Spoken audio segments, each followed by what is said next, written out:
it will always remain a challenge. For us, it has remained a challenge. You don't, go and hire at the traditional levels. On the contrary, if I look at it, I was, doing some analysis and metrics, which is again metrics come into play. The traditional models of hiring through a placement firm, it's probably 15% of our total hiring today. Whereas I know when I started, when I was, learning the ropes, it was close to 80% of your overall hiring would come through placement consultants. But it has not resulted in the cost going down.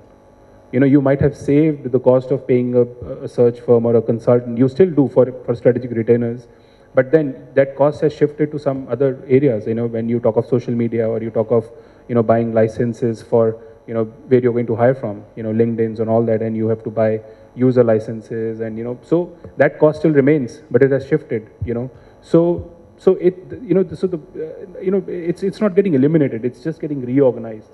And that's what I felt. Thank you, Vikramjit. In fact, when we look at, okay, let me give you an example from TechM. When we initiated this Growth Factories initiative, which will be a very different type of business, not a technology domain, but again, our direct to consumer solutions, affordable solutions. The biggest challenge which we had was that, a typical technology organization, heavily staffed, 1.5 lakh people after the merger with Satyam.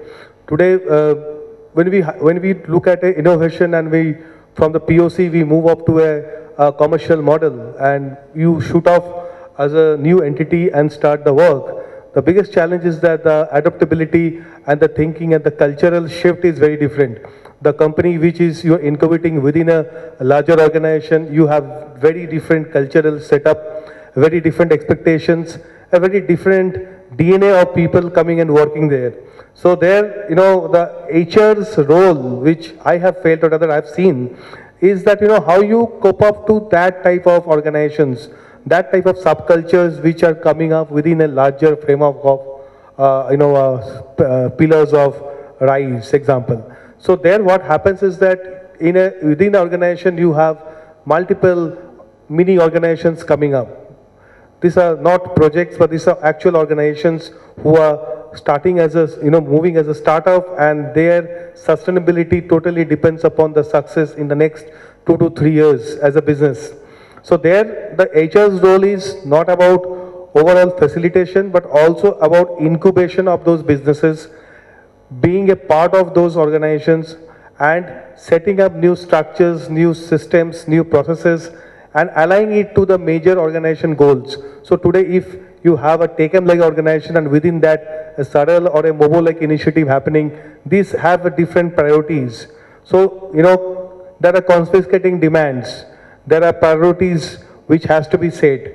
And if you don't put that in correct time, you will miss the bus. So in that scenario, it is very exciting to see that within a larger organization, you have mushrooming of new organizations coming up and HR playing a role of business incubator where they are actually working in hand to hand with HR and sorting out problems which never has been anticipated in the last 25 years of the larger organization history. So that is something which is happening. And today if you see that even in the startups, today you talk about a Flipkart or a Snapdeal or any of the other organizations which are coming up, you will see a very high level of agility. You have very faster process of decision making. It's not about only talent acquisition, because hardly in that sector you don't have much of talent. Android developer or a PHP you don't get so easily. But how you retain them is that by giving them a career progression, moving them through reskilling, and creating a succession plan which the person can see sitting at the year one of the organization. So he knows that in next 5 years, if I move, I am going to become a part of this success, and that drives him. So how HR plays that role of business incubator, how it demonstrates that culture within the organization are few of the challenges which I see as one of the major things happening in this time of the business. I would like to add, in fact, that's a valid point when he was talking about the HR incubation and, how do you, I think it all also, of course, boils down to engagement, and we can